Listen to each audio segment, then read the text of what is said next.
Good morning. Welcome to the Mount Sinai Fuster Heart Hospital Cardiac Cath Lab. We're here for our 9th case of the year of the coronary function testing.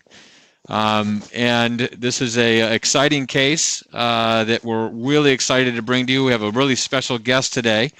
But before that, to my left is Dr. Moreno. To my right is Ashley, one of our Cath Lab NPs. We have our nursing staff, Risa and Christina at the helm, and our technician is Habib. So with that, let's go ahead and start. We can go to the next slide, please.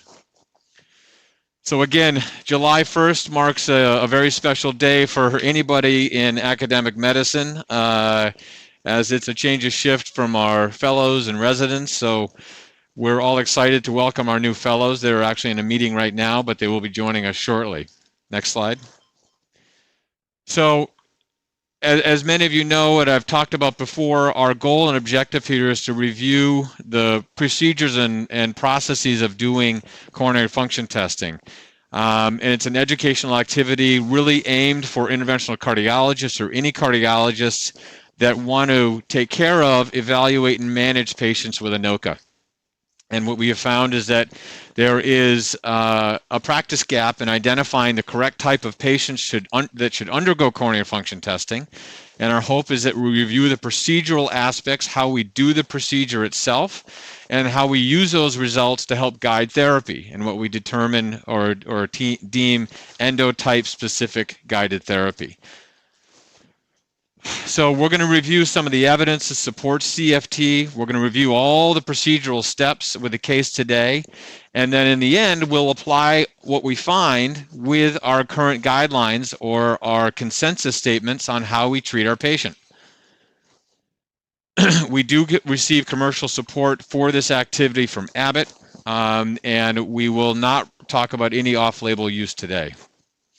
So with that, I mentioned I'm Dr. Sweeney, this is Dr. Moreno, and I'm really happy and proud and honored today to have Dr. Nadia Sutton.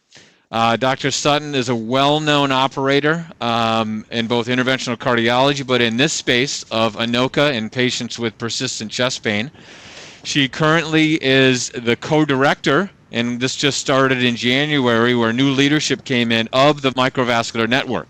And this is a network of doctors throughout the world now that are interested in doing these procedures. And she, along with Dr. Widmer, are leading the charge for us. So congratulations, Nadia, and welcome. Thank you so much. It's great to be here. Great. And right now you are in Tennessee, correct? That's right. Yep. I'm in the process of working on starting my 3rd program for invasive microvascular testing in my new institution. Outstanding. Well, I can't wait to hear your comments on this. So we have a great case for you, and let's get started. So this is a patient. She's a 55-year-old female. She carries cardiovascular risk factors of hyperlipidemia, hypertension, and perimenopausal now for the past 3 years. She is a smoker. She smokes about a half a pack a day for the past 30 years and just social alcohol on the weekends. Her current medications include amlodipine 2.5, atorvastatin 20, lisinopril 40, Toprol 50, insulin, empagliflozin 25, and finerenone 10. And when she was seen in the office, you can see her vital signs and her specific indices. Her weight, her BMI is 28, her A1C is 5.6, LDL is 77, HDL a little low at 32, and a normal renal function.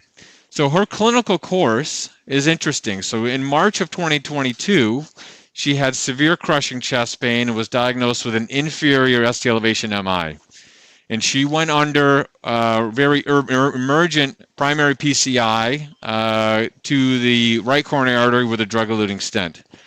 In 2023, she had recurrent chest pain, and for that underwent a non-invasive study with a nuclear stress test that showed mild inferior apical scar with very mild ischemia. And this was just managed medically at that time with titration of her anti-angiogenic therapy and control of her risk factors.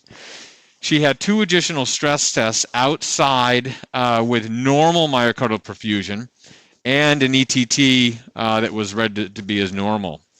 And then last year or 2 years ago, she had recurrent chest pain, returned. She described it as retrosternal with radiation to her left arm. It was associated with exercise. It was consistent with class 2, despite being on optimal antiangiogenic therapy. Her doctor did a repeat stress test. This time it was a pharmacologic stress test that showed mild inferior apical ischemia with moderate scar, which was more prominent on this study than before. Her ejection fraction was normal. She had an echo with preserved biventricular size and function, no significant valvular disease, with an EF of 55%.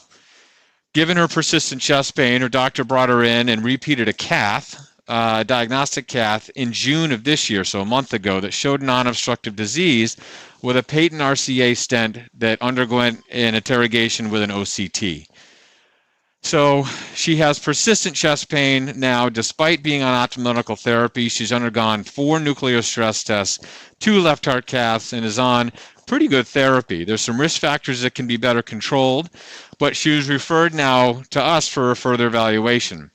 And the plan on our end was to proceed with a left heart cath with the aim of doing coronary function testing, primarily targeting her RCA, which was the infarct-related artery. So this is the case, Nadia. Is this pretty similar to patients you're seeing, or what do you think of this? Yeah, I think that sometimes the patients who we receive referrals for invasive microvascular testing or invasive coronary function testing, I feel like they tend to fall into a couple different general categories. Sometimes we have patients like this that have a lot of risk factor overlap with patients with traditional obstructive coronary artery disease. Sometimes we have patients who are referred that really don't have any risk factors for coronary artery disease and may actually be sort of rather young and healthy patients who are experiencing chest discomfort. But this one is an interesting patient because her risk factors, aside from the tobacco use, actually appear to be very well controlled. So she's had great medical therapy. The tobacco use is always worrisome to me because I find sometimes no matter what we do, it's hard to overcome that sort of noxious stimuli to the coronary arteries. But overall, it's a very interesting patient to do this evaluation on, and hopefully can find some information that will make her feel better, which is the most important thing, and hopefully reduce her resource utilization of the healthcare system and multiple stress tests and that kind of thing in the future. Absolutely, and that is our goal today. So just to show a couple of pertinent findings. So this is her baseline EKG. As you can see, really non-significant findings. In fact, there's no inferior Q waves, which I thought was interesting. This was her initial presentation. So this was her STEMI. So this was in 2022. You see a thrombotic lesion with TIMI zero flow, and then after primary PCI, very good flow. We don't have it clipped enough to see the blush grade, but this was a great result. And this was a primary PCI. There was no balloon pre-dilatation or post-dilatation of anything to note. And again, this was a 4015 drug-eluting stent that was put in. So this was her recent stress tests, and I think you can appreciate in that second row there, the top column, just the inferior apex is pretty scarred up and doesn't correct completely with prone imaging, and a little apical ischemia as well. This was a catheterization just done last May, and you see a little bit of restenosis in that prior stent of the RCA. The physician did an OCT, and I put the salient image with a minimal luminary on the right, which was measuring at 4.3. And you can see that neointimal hyperplasia in that stent at the time. So that's where we are. We did a diagnostic cath today. Dr. Moreno will take us through this. Of note, Dr. Moreno is very under the weather, so he is not going to be speaking. He's going to be silent Dr. Moreno today, but hopefully he feels better. So the left system actually is fine. Some non-obstructive disease, mild stuff in the LAD in the mid-segment there. But a big vessel, not much tortuosity. The circumflex is a normal vessel, as is the left main. This is her left ventricular function. Her EDP was 5 on this study. And here you appreciate that mild ISR in the mid-RCA stent with the distal vessels on the cranial view very well filled. So this is where we are. I want to take 2 seconds to talk about, go to the next slide. Next slide, guys. How we do our coronary function testing here. So as many of you know, this is the algorithm that we use. Most of us use in the United States and probably worldwide, where patients are brought to the cath lab. First, they're evaluated for any obstructive disease.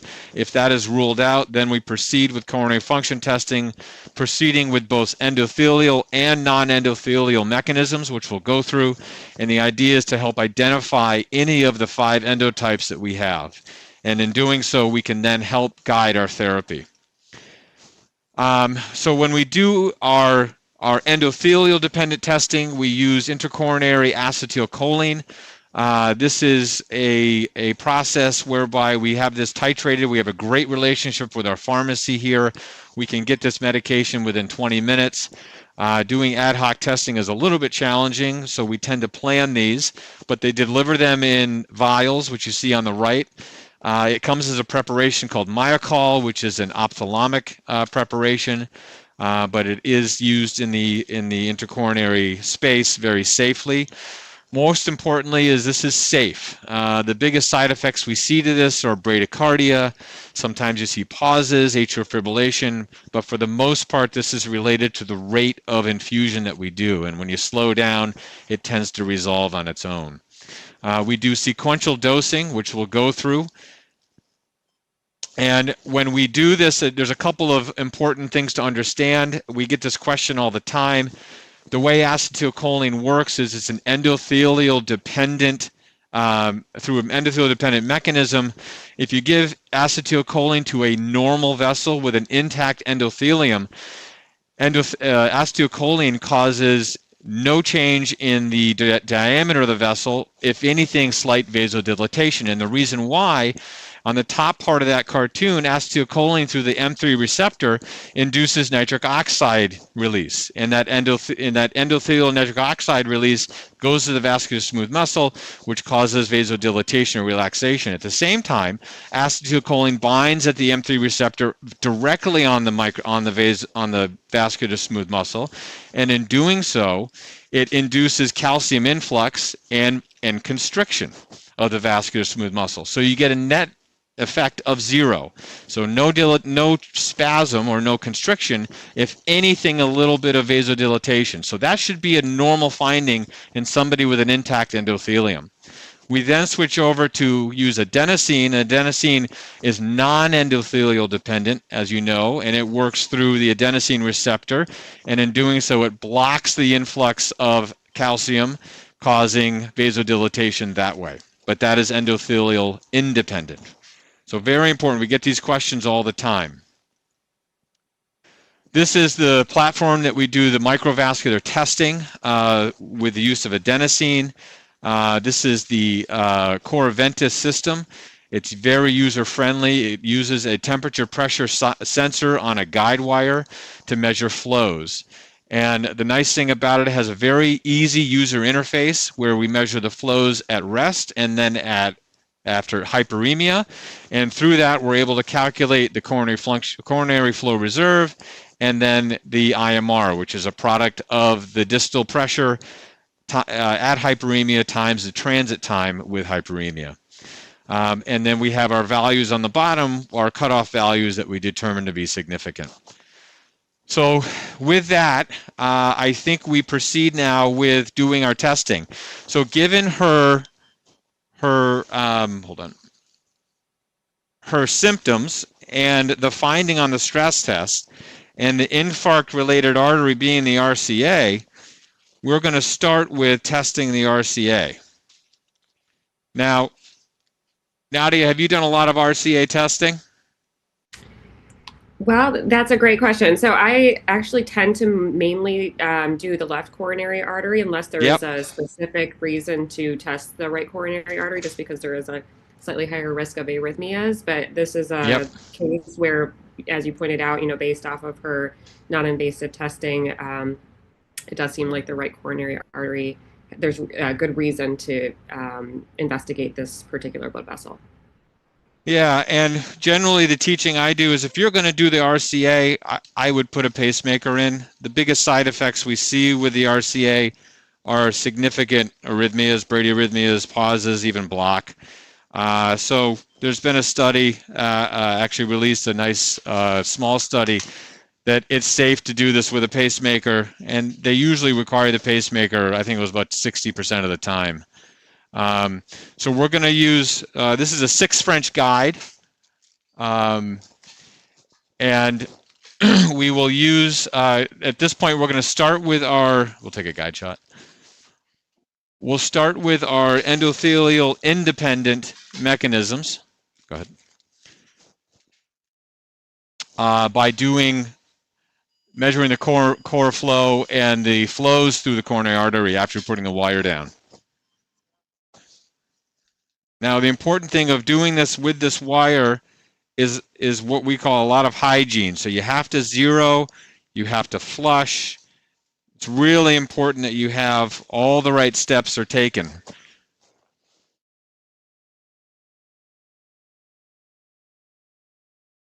And now we turn our wire on and we're good to go. This wire can be a little bit challenging at times, but this is a pretty straight shot wire. So we'll start with an RFR of this vessel. I did not give, if you notice, I did not give nitroglycerin.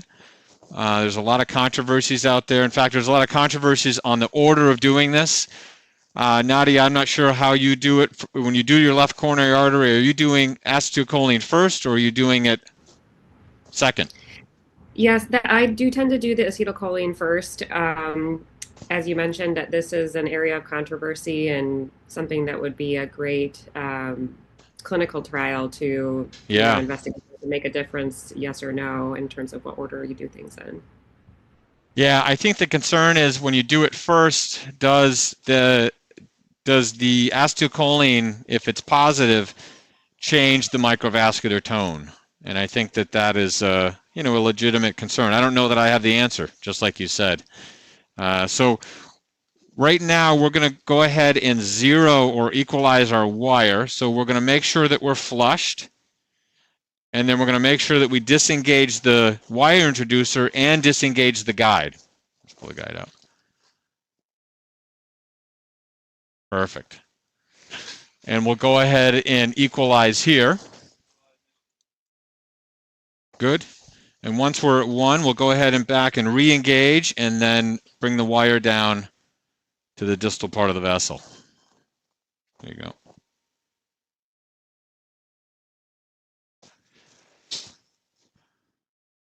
Now, the other aspect of this is we are using mainly bolus thermodilutional measurement of coronary function. I know there's also a lot of controversy about doing continuous thermodilution.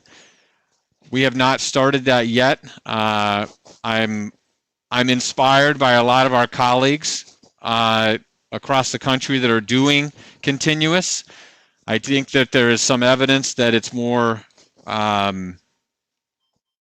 accurate and gives us a more reproducible reading, and it's quicker from what I understand. So this is our RFR measuring a 0.99. So now we're going to go ahead and do some test flows.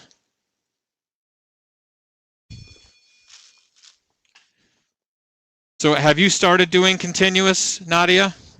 No, so far I haven't been in a location where we had access to continuous yet. Okay. It sounds like a very interesting technology. I know there's a lot of enthusiasm, but I would say it's a very small proportion of programs right now in the country that actually do have access to it and the catheter. So yeah, I haven't had much experience with it. I know some of the ongoing clinical trials of various devices are using it as a metric for their microvascular testing, though. So I think it will. I don't think we're going to stop hearing about it anytime soon. Yeah, that's the understanding I got. It's a requirement to actually be able to start doing some of the coronary reducer studies. All right, so I am injecting 3 cc's of normal room temperature saline down the guide, and what it does is it displaces saline down the artery, and we're measuring the time it takes for that saline to get down to the distal vessel. Now, generally speaking, we want this wire down at least 6 centimeters down the vessel, the LAD or the RCA, which I think we are. So we're getting 0.5, 1.54, and then 1.38. So the nice thing about the system will delete the 0.56, as that was our test flow, and we repeat it again. But these are on the slower side, to be honest with you, if that's real. So let's repeat the 0.73. So this is where continuous flow will actually be helpful, is repeating these repetitively, consistently. All right, let's take the 1.5 out. Looks like it's around 1. Generally speaking, the flow down the LAD on average is around 1 second at rest. Now the RCA may be a little bit different. Okay, so we'll do 0.38. And again, we're doing this multiple times because we want to have accuracy here. We want to make sure we're comparing the right things. Very good. I think we take it as 0.92. You in agreement with that? Absolutely. Okay, so that's our resting. So now we're going to start hyperemia. So Christina, you can start adenosine. So a hyperemic dose here, we usually go to 140. And what we're going to look for is a drop or separation of your PDPA, that green and red arterial curve. You'll see an increase in heart rate and an overall drop in the pressure. And when that happens, it's usually about a minute, minute and a half where we start seeing hyperemia. And once we reach hyperemia, then I will go ahead and load or start injecting again. And in a vessel that's normal, you'll see a significant brisk increase in the flow. Yeah, so the continuous, I really want to start doing continuous. I think our biggest hurdle is getting the equipment, but I've heard through some of our colleagues that have put me in touch with some of the equipment providers to do it. And then I think we'll be able to start. So there you start seeing a drop in the pressure overall, a little bit of separation. Our nurse is talking to the patient if any symptoms, and she's actually doing quite well. I think we're probably at baseline here or steady state hyperemia. You agree, Justin? Okay. So now we're going to repeat our flows.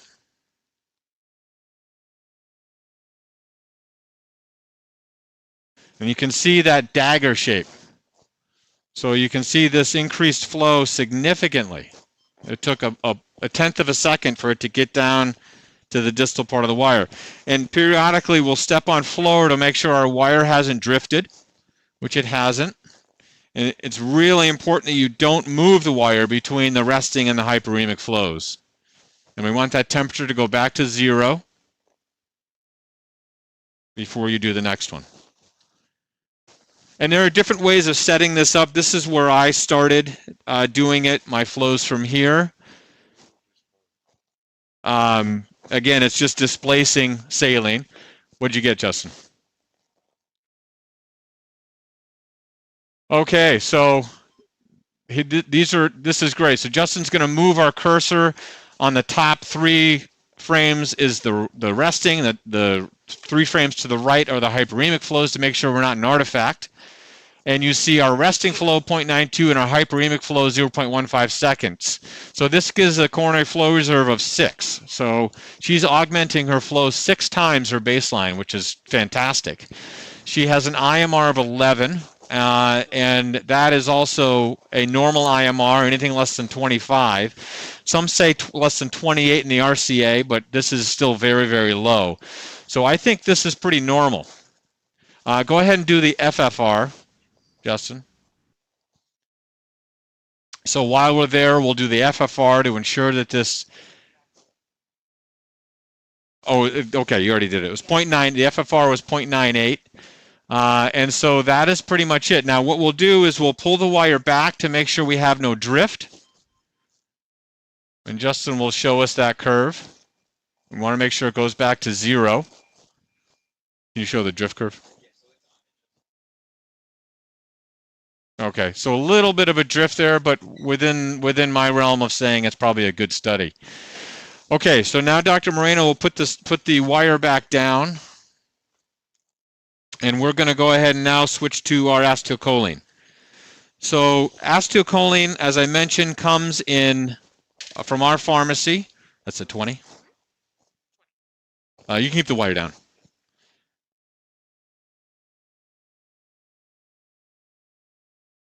So obviously the RCA is a little bit more sensitive than the left. And so the dosing of the RCA, you start with 20, you escalate to 50, and then some do 80. I tend to stop after 50. And again, I'll mention that I do have a pacemaker in place. We have a backup rate set at 40, and we'll see. So this is our acetylcholine right here, a 20 microgram dose. I'm going to go ahead and load it into the guide. So we just park it into the guide. And the guide and the tubing itself is around 4 cc's, and I have 3 cc's of acetylcholine mixed in normal saline. So I park it, and then I'm going to displace it with 10 cc's of normal saline. And I try to do this over a minute, depending on how she reacts. If you give me a timer, we'll do a 12 lead EKG at baseline. It's very, very important. A few teaching points. You have to have a running 12 lead EKG because one of the 3 criteria we use are EKG changes. And you need to have nitro on the table when you do acetylcholine testing. So we'll go ahead and start our 20 microgram dose into the RCA. And what we're watching for is any pauses, blocks, ST changes, depression, elevation, or symptoms. And I tend to do this, like I said, usually over a minute. In the RCA, it can be a little bit quicker because you have a backup pacemaker support. So 30 seconds to 45 seconds is fine. And like I said, once I've displaced 4 cc's, I know that I've put that through. So I'll go ahead and do an extra 2 or 3 cc's just to be sure I flush it.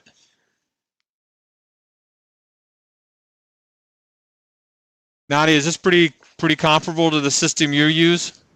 Yeah, absolutely. I've kind of worked in places where we used a manifold and then the assist device, and so but ultimately, as long as you can, have a way to do a hand injection of the acetylcholine and then flush it through as you described. I mean, that's one thing just for folks to keep in mind is that if you have all of the acetylcholine that's just in the tubing, it's not going to get to the patient, and you might think that you've administered it, and then you don't know until you've actually given your contrast bolus later that you're now flushing it, and then you see the pauses at the time you're doing. That's a great point and a great teaching point. So what I'm doing here is I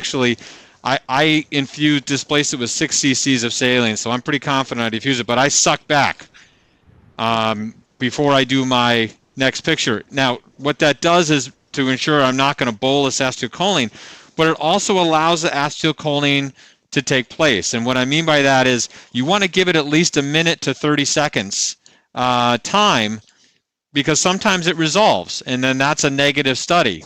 So we're about 48 seconds in, so we'll go ahead and do our guide shot. Just hold this wire.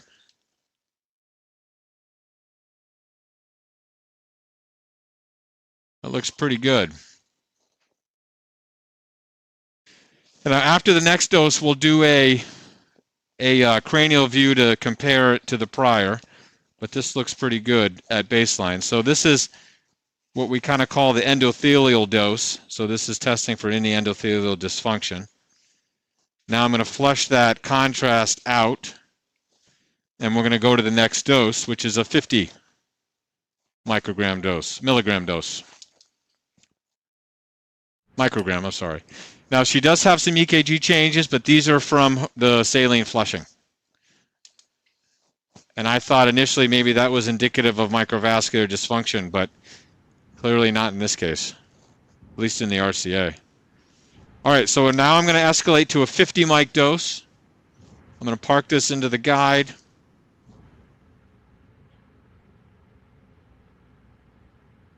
The other thing I want to talk about or mention, Nadia, is we're starting to do these based on some new data out there from a radial approach. And there's some nice data that tells us we don't have to worry so much about giving verapamil. Nitro, we won't give. And you have a baseline EKG on this, guys? Good. Restart the timer. Okay. So now I'm infusing here. So the radial approach is very safe, and you can typically give the calcium channel blocker in your radial cocktail, avoiding the nitro. In a live case, our protocol is generally a femoral axis, and the reason why is sometimes we're waiting and having to change guides, and we all know that that does provoke more spasm. So in a live case, I tend to go groin. Are you doing more radial these days? So I still tend to do femoral. I think part of it is also the patient population I have mostly been doing testing on in recent years. We have a very robust women's heart health clinic when I was working at Vanderbilt. So many of the patients that would be referred were patients, we had a lot of spasm in general. Like I made a lot of diagnosis of spasm. And so with a rather younger, healthier population of women who were prone to spasm, I found, sometimes it was just I was worried I would have to switch access anyway. But for somebody who has a good size radial, and typically I would still try to avoid the radial cocktail. It's an interesting point about the verapamil. I'll have to, think about that more based off of your information. But that's generally what I've been doing. And one question I actually had for you is, what is your usual protocol for stopping medicines before the testing? Great question. And I didn't even talk about this one. So I generally hold, so before we do that, so our 50 mic dose is in, and we'll do an EKG now. I've sucked back. I've sucked back with contrast. I've brought dye into the guide, and now we'll go ahead and take a picture.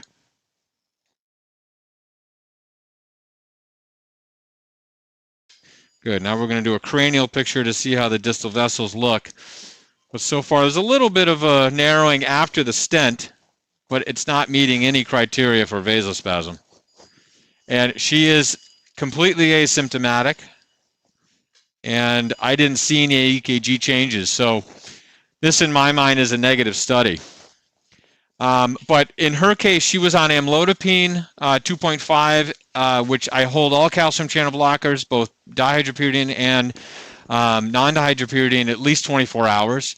And then I started to hold more now beta blockers as well, just because it's part of the treatment, and I want to make sure that I have a clean slate. That's our protocol here, and we hold them for at least 24 hours. Are you doing the same?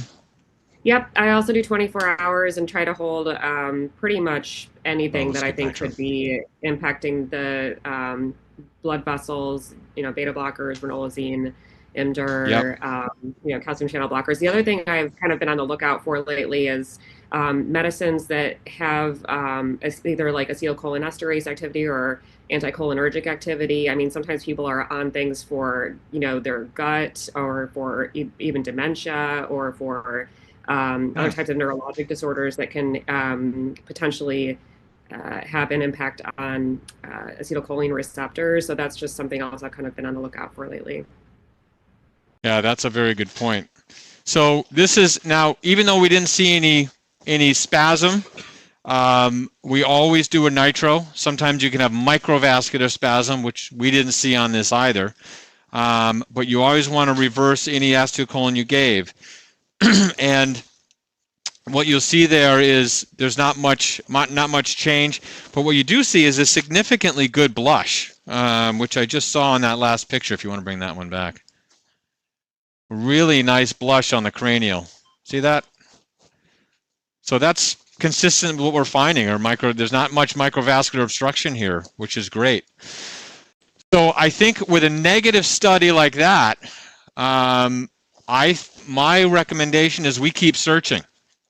So we're going to do the left. So we're going to do a complete coronary evaluation,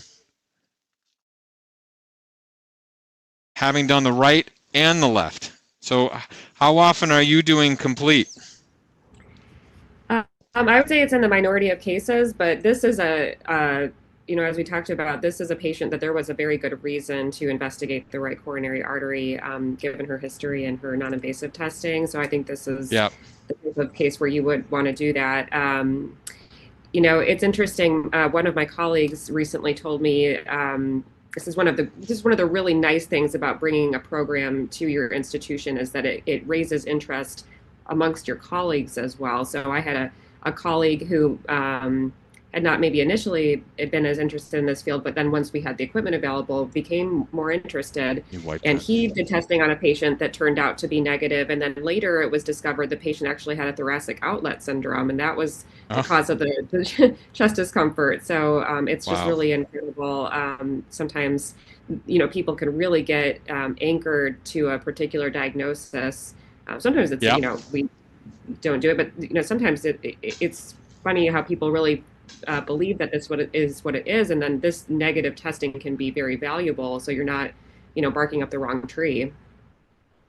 Yeah, no, that's absolutely true, and it's so interesting to hear that. I mean, I tend not to do complete testing. I think from a time perspective, and I, like most of us, really focus on the LAD. Go ahead, say. Yep.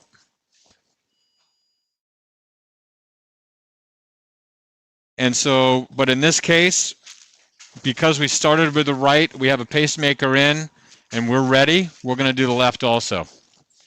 I am going to, obviously the acetylcholine will go down the circ and the LAD. But I'm going to focus for the microvascular testing in the LAD proper. Now, there is some concerns, and some people online may say, well, you just gave nitro.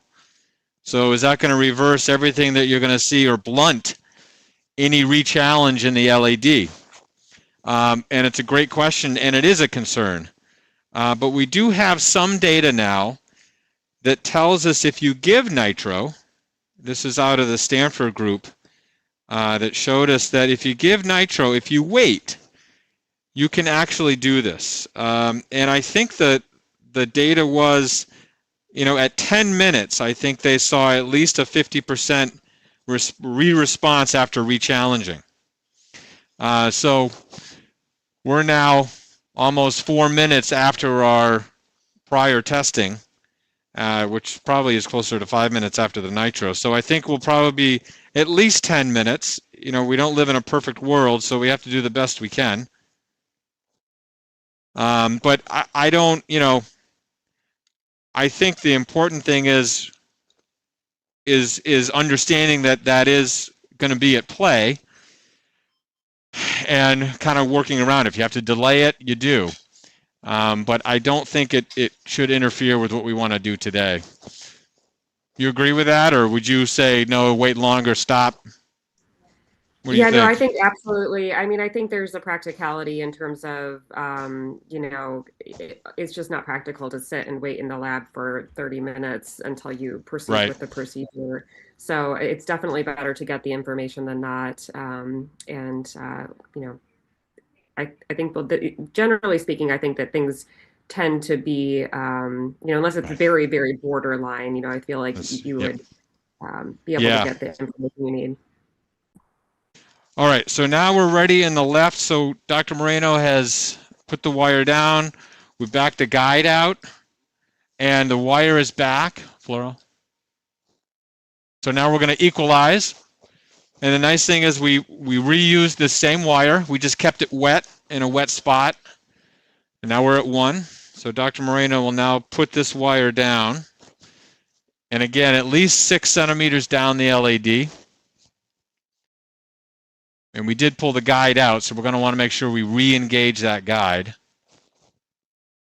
There you go. Because obviously if the guide's not engaged, your flows will be forever.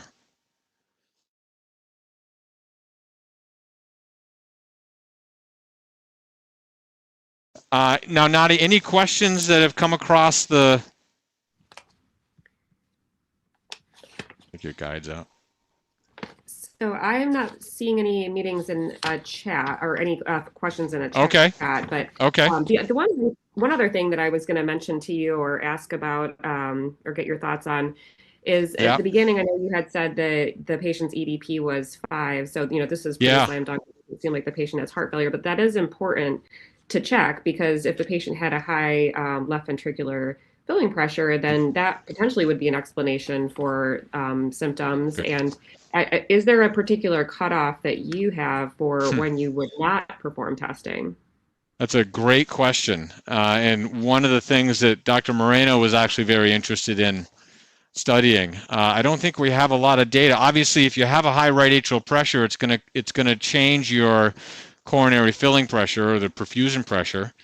And so I don't personally have a cutoff. I think if your EDP's more than 15, then you have to consider that this is the situation, that it may be off, it may be aberrant, but I don't typically have a cutoff. I mean, typically speaking, I'm not typically doing the procedure in somebody in heart failure. Do you have a specific cutoff?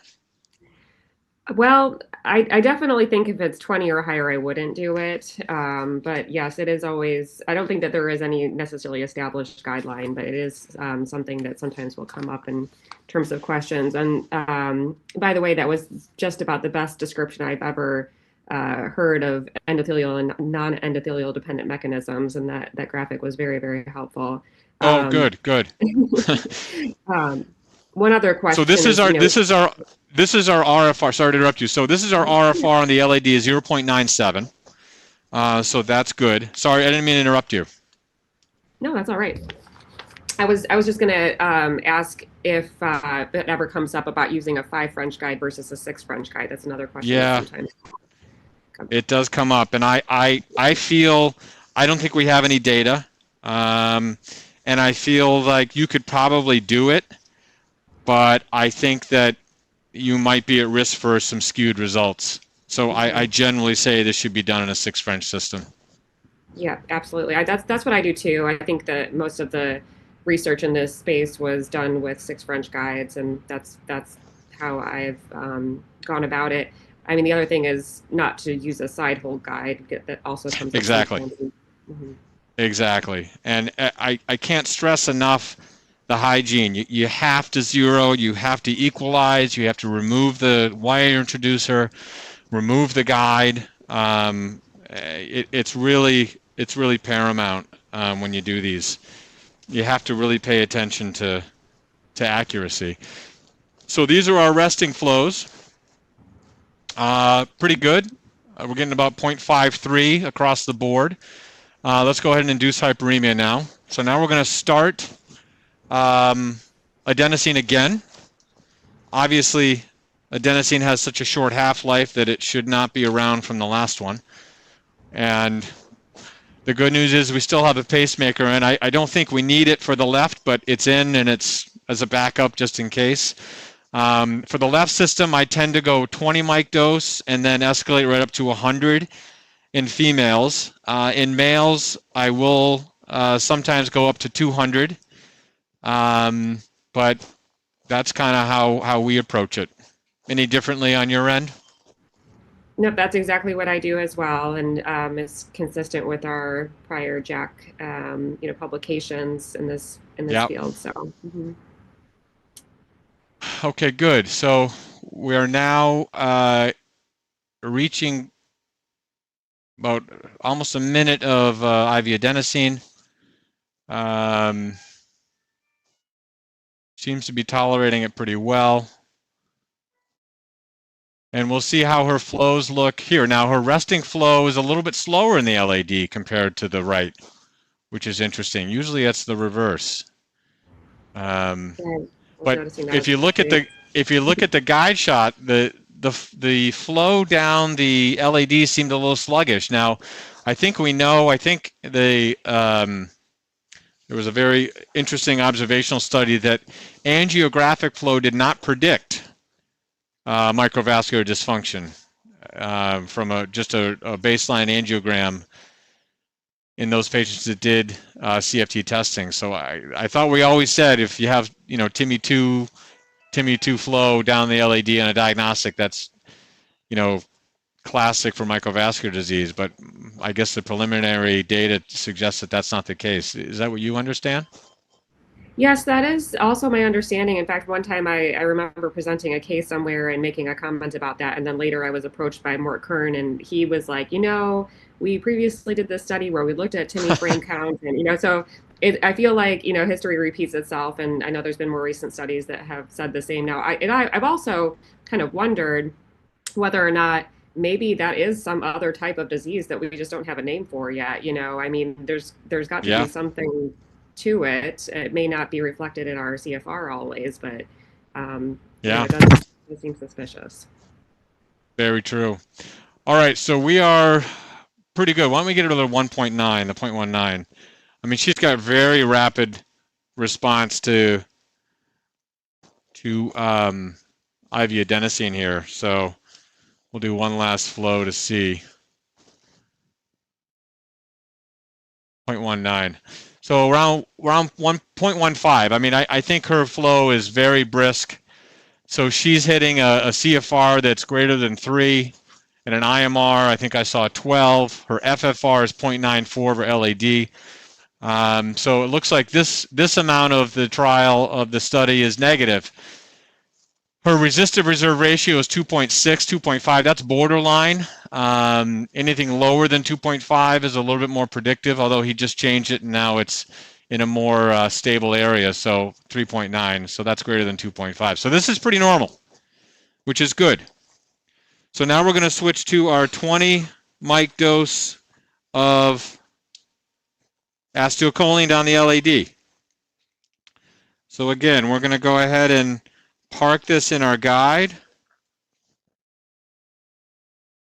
Now, what's interesting, a lot of people say, it just takes too long to do this. I mean, we started doing this probably at 8:20, and we're now at 8:45. So I think, obviously, it's a live case. We had a lot of preparation, but I think the excuse that it takes too much time is not consistent anymore. I think most of us have this protocol down.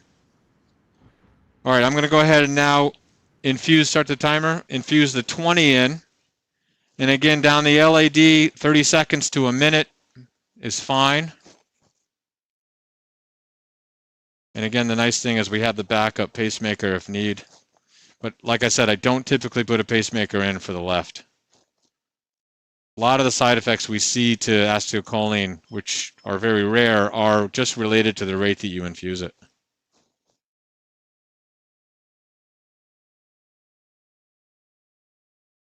All right, so we're all the way in. Now we'll wait. We have our nitro here.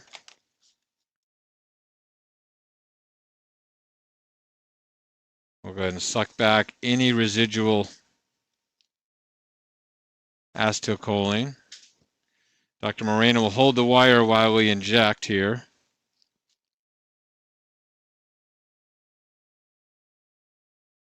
Good. And I'm going to go on a lower mag so we can see the whole vessel. Go ahead.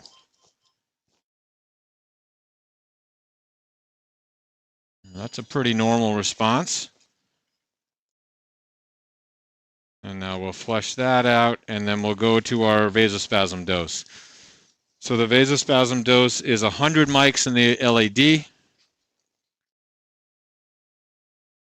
And again, EKGs are done after each dose and before we do the testing with the initial dose to compare it. And again, 12 lead EKG is running. And now we're going to park the 100.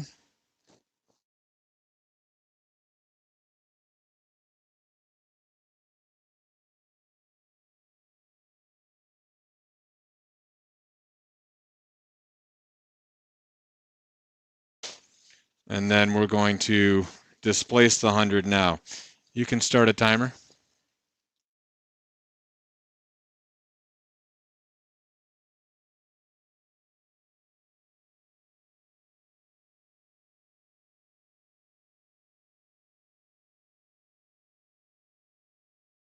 Nadia, do you do most of your cases on one day of the week, or are you doing them throughout the whole week? Yeah, I have tended to do them on a particular day of the week. I mean, part of it was because of the availability of the equipment in the lab that I was working in. We did not have the equipment in every lab, so I would be like specifically scheduled on a certain day in a lab that had the invasive coronary function testing, equipment. But Sure. I completely agree with your comment about like the speed of performing this type of a procedure. Um, I think that a lot of it is just getting used to the steps of the procedure and the equipment, and knowing some of the peculiarities of things that are needed. And once the staff and you are up to speed and are familiar, it does go by quickly. I think that when it takes a longer time is when there's like time between steps, like somebody's got to prepare the adenosine or that kind of a thing. But if everything's prepped, it can go very quickly. Okay, so this is a 100 mic dose. I don't see any evidence of spasm there, at least in the LAD. We'll take one picture of the circ, just to be sure we're not missing anything. Her EKG is pretty normal. I don't see anything in the circ. So this is a pretty negative study on all fronts. Absolutely. It's very So interesting and a bit surprising, but What's that? helpful. I said it's interesting and surprising, but very helpful. Incredibly helpful. I think this is one of those situations, so I'm going to give 200 in nitro. After the fact, we'll go back to the cranial picture, and then we'll take everything out. I think this is one of those cases where you can tell the patient this is certainly not your heart. Now, a note on the bridge. Yep. So we'll go ahead and do a pullback here. Make sure there's no drift. Let me flush the guide again.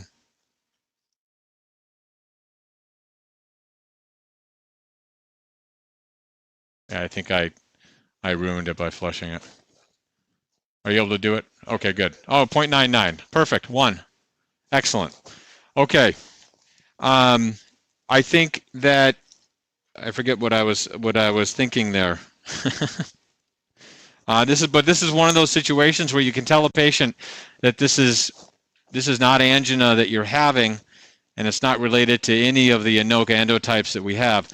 One thing to comment: I did not see any angiographic evidence of a bridge. There are some purists that say that we should probably image every LAD because the surprise is you will see a bridge. We can always do that. I don't think we have time to do that today. But when I see evidence angiographically of a bridge, then we'll go ahead and drop an IVUS catheter. But in this one, I don't see it, so I don't think we need to do that. Would you agree with that?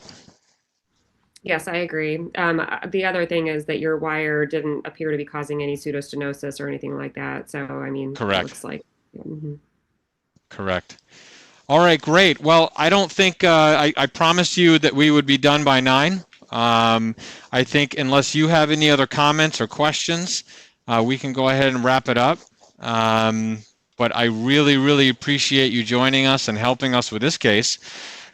Fortunately for her, there's nothing wrong. There's no microvascular dysfunction or vasospastic disease.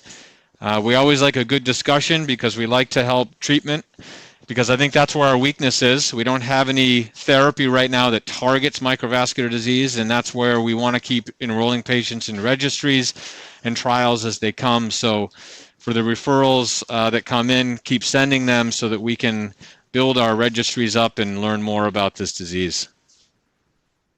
Awesome. Thank you so much for the invitation. This was a really wonderful and educational case. Fantastic. Dr. Sutton, thank you. And for everybody out there, we'll see you in 2 months for our other live case. And adios from New York.